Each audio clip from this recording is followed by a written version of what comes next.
Have you ever looked at the stars and had that feeling that someone up there was watching you too? Ever wondered how, with billions of galaxies like ours in the cosmos, we could possibly be alone? Ever thought what would happen if an alien race made contact with us? Or worse still, if they invaded and took over the planet? Well, get ready, because all those questions are about to be answered in First Contact, a brand new blockbusting science fiction action adventure coming soon to cinemas across the galaxy. Country. Here we go. Quiet, please. Roll it. C marker. Action! In this exclusive preview, we'll be finding out some of the story, talking to the cast and crew, and taking a look at some incredible special effects sequences, so complicated that they're not quite finished yet. We'll also be flashing up additional information in data blasts like this. You can read them by rewinding your video and using the pause button to freeze on those particular frames. Then, at the end, we'll be asking you questions in an exclusive Star Trek competition where you could win thousands of pounds worth of prizes. All right, let's get ready for picture. Stand by, please. First Contact primarily features the cast of the smash hit movie Star Trek Generations, including Patrick Stewart as Captain Jean-Luc Picard. Set a course for Earth. Maximum warp. LeVar Burton as Chief Engineer Geordie LaForge. Bridge, we have a new problem! Michael Dorn as Commander Worf.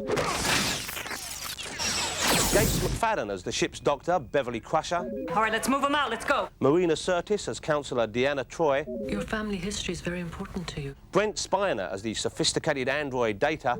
Yes! And Jonathan Frakes as Commander William T. Riker, who also makes his debut as a feature film director with the new movie. Action. Engage. But while the new film borrows elements from the rich 30-year history of Star Trek, First Contact is no ordinary Star Trek movie. For one thing, Captain Kirk is history. And even the old Enterprise has gone to the breaker's yard.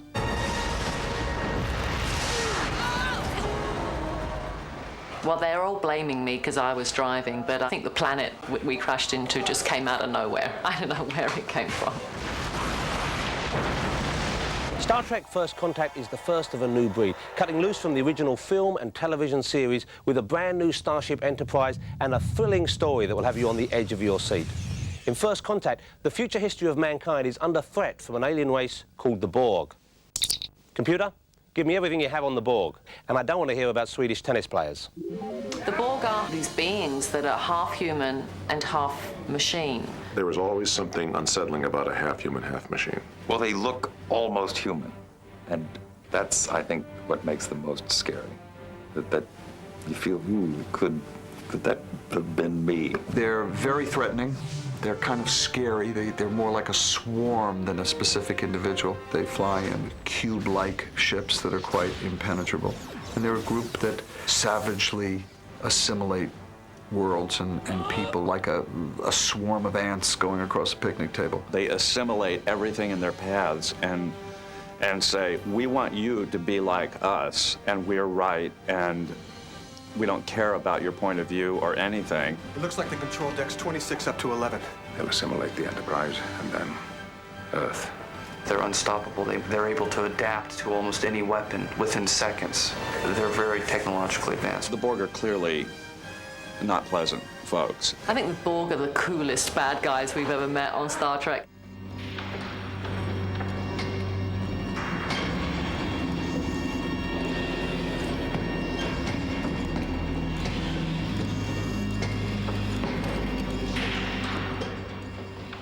Apparently, the idea for the film originated with an episode of Star Trek The Next Generation called The Best of Both Worlds, in which the Borg kidnap Captain Picard and make him one of their own.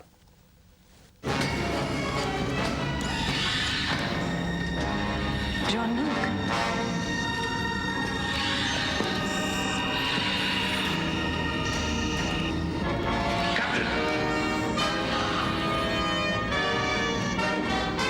Picard was abducted by the Borg, taken onto their ship, and was partially assimilated, not fully, as we were to discover. He managed to hold on to some aspects of his identity. I am Locutus of Borg. Resistance is futile. Your life, as it has been, is over. From this time forward, you will service us. It was emotionally and mentally disturbing for someone who was so used to command and authority, who became simply a tool of another civilization. Locutus. In the new movie, the Borg have set their sights on a somewhat larger prize than the good captain. They assimilate entire worlds, and we fall back. Not again. The line must be drawn here. First Contact is a story about the Borg invading planet Earth. Set a course for Earth. Maximum warp. They use a very specific technique they have to travel back to an earlier time. I must follow them back. Repair whatever damage they've done.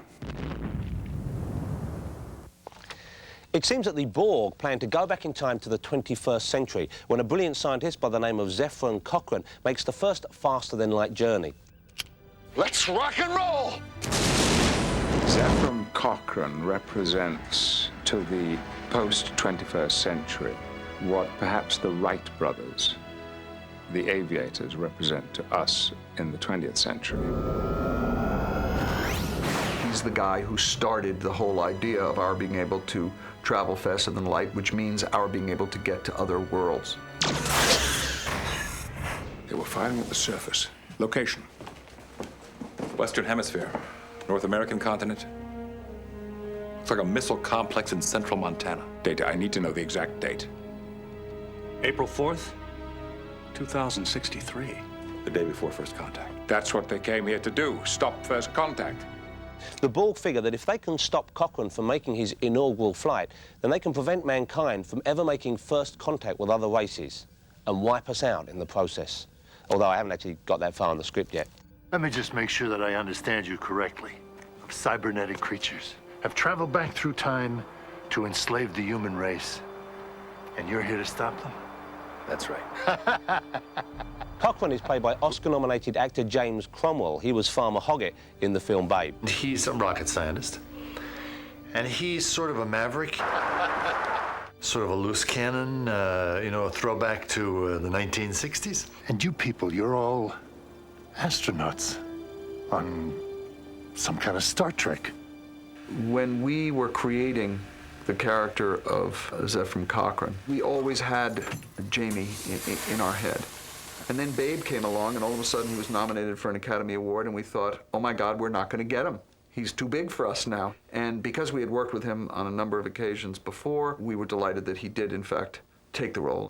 For the crew of the Enterprise, meeting Cochrane is rather like someone from the 20th century going back in time and meeting Leonardo da Vinci and finding out what he was really like. We've set up statues to him and named schools after him by the 24th century. It's just the regular guy who happens to be really smart, but he's not this heroic figure that we all imagine him to be. We all grew up hearing about what you did here.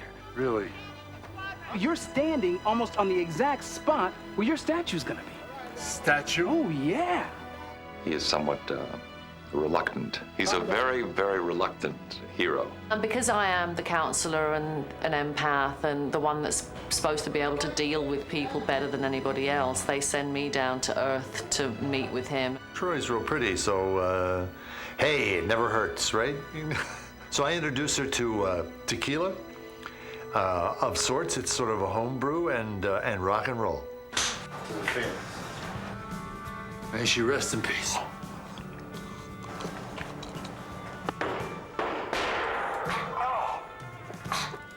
To see Counselor Troy under the influence of 5 or 6 shots of tequila is worth the price of admission alone.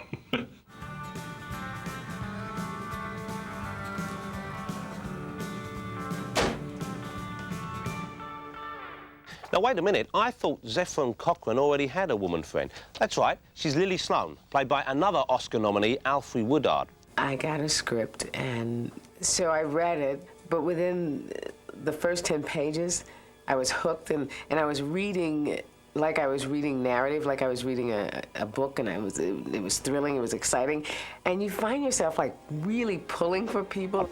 Alfre's character is rescued from 21st century Montana during the Borg attack and taken aboard the Enterprise, which was built 3 centuries after her time. She doesn't know where she is when she's on the Enterprise. She believes she's still somewhere in Montana. And she's creating so many problems for Picard because she will not accept what he keeps telling her, that she's on a spaceship. You want to help me get me out of here?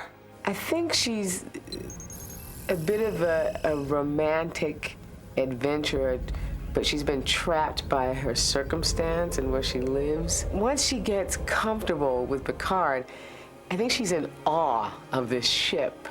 I mean, this ship is like, you've died and gone to heaven. The incredibly impressive new Starship Enterprise is just one of the spectacular effects created by Industrial Light and Magic for First Contact, which, like Independence Day, contains some of the most awesome, mind-blowing special effects ever put on film. Well, one of the keys to any science fiction movie, and Star Trek is no different, is having wonderful visual effects. And we live in a time now where one movie after another is outdoing the previous one. There are over 200 opticals in the film, so needless to say, it's going to give the audience what they're expecting in the visual effects department. I can think it's going to be both astonishing and frightening to see the finished results. ILM, yes, have been with us on this movie almost every day on the set. There is so much that they're involved in. They've just done spectacular work for us. Spectacular, but also very beautiful.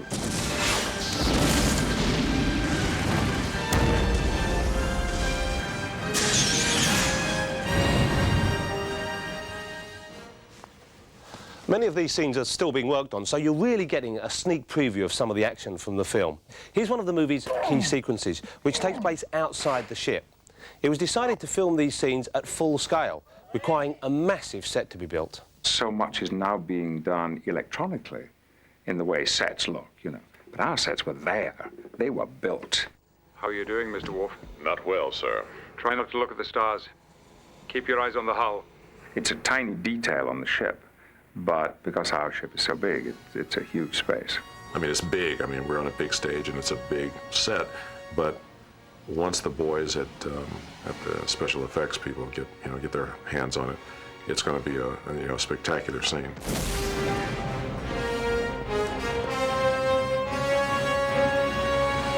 I had one particular scene when I pushed off and kind of did an aerial acrobatic flight across the top of this dish, which was actually done by controlling it on wires. I'd never flown before in the sense of flying, you know, and it was a lot of fun. First Contact uses a dazzling combination of computer-generated effects, miniatures, and, as you just saw, full-scale sets. But not all of them are designed to represent the future. The new Enterprise is fitted with a virtual reality device called the holodeck. The holodeck can simulate any environment or recreate any era in history with incredible accuracy. For example, right now, I'm in the holodeck on board the Enterprise in what is a remarkably realistic recreation of a late 20th century television studio. Are you with the film crew or with the Enterprise crew? Not sir. Using the holodeck, Picard and his crew have travelled virtually everywhere. From Victorian England... Interesting. ...to the Old West...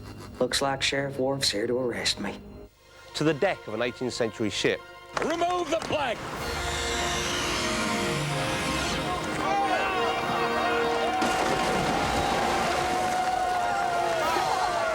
Now First Contact finds Picard and Lily attempting to escape the Borg in a recreation of the 1940s. Perhaps something is set. And they are suddenly whisked into a scene from the 1940s in a nightclub with the big band on the stage and dancing and mobsters and the whole bit. Well, look what the cat dragged in. What's shaking, Dicks? The usual, Nick. Martinis and skirts. Excuse me. It was great. It was like running into the holodeck because suddenly we were in another film for several days. Hey, beautiful. How about a drink? Hold it, Buster. She's with me. Alfred is dressed in a dazzling off-the-shoulder kind of bronze-colored gown. And she and I get to boogie a little in this scene because there's a dance sequence in it, too. Dancing, the explosions, the Borg, the bar goes up in smoke, the Tommy gun, Patrick looking like 007, Alfred in the gorgeous gold lame. Try and look as if you're having a good time. But I think for Lily, she loses herself in that moment. I do act naturally. That was a movie magic day. Cut! That's great.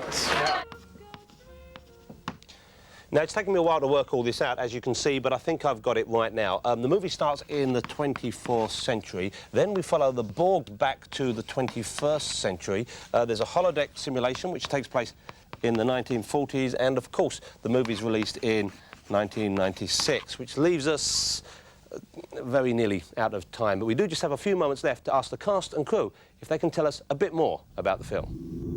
We do have a large number of Star Trek, original Star Trek fans, Trekkies that have been with us, for decades.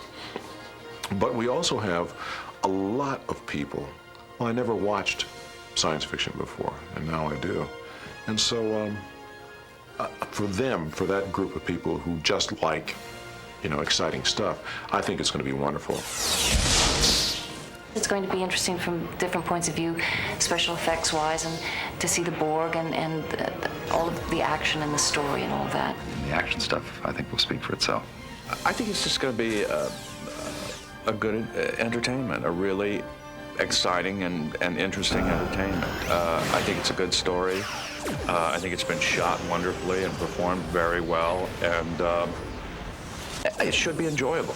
Though you cannot separate anything in this movie from the enjoyment aspect or the creative aspect without mentioning our director, Jonathan Frakes. It's an action-adventure movie. It's a romance. Are you familiar with physical forms of pleasure? I am fully functional. How long has it been since you've used them? 8 years, 7 months, 16 days, 4 minutes, 22. Far too long. I'm very proud of it, and I think it's going to be well worth seeing. Can I call you back? I'm busy right now. Okay.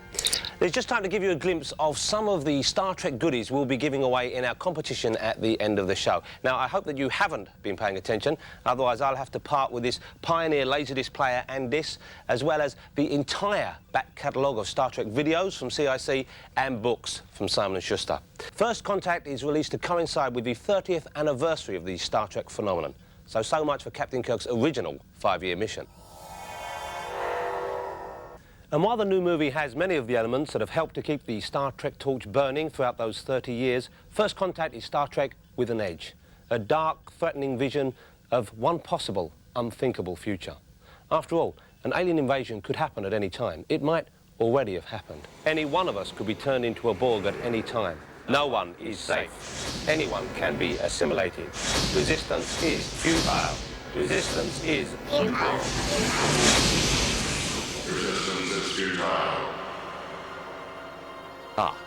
Well, unfortunately, Jonathan Ross is not quite himself at the moment, but here are the details of the Star Trek competition he mentioned earlier in the program. One lucky viewer will win a state-of-the-art Pioneer Laserdisc player and a fantastic selection of Star Trek Laserdiscs from Pioneer. The entire back catalogue of Star Trek videos from CIC is also up for grabs in 3 separate prize packages. The first contains the entire original series together with the first 7 feature films.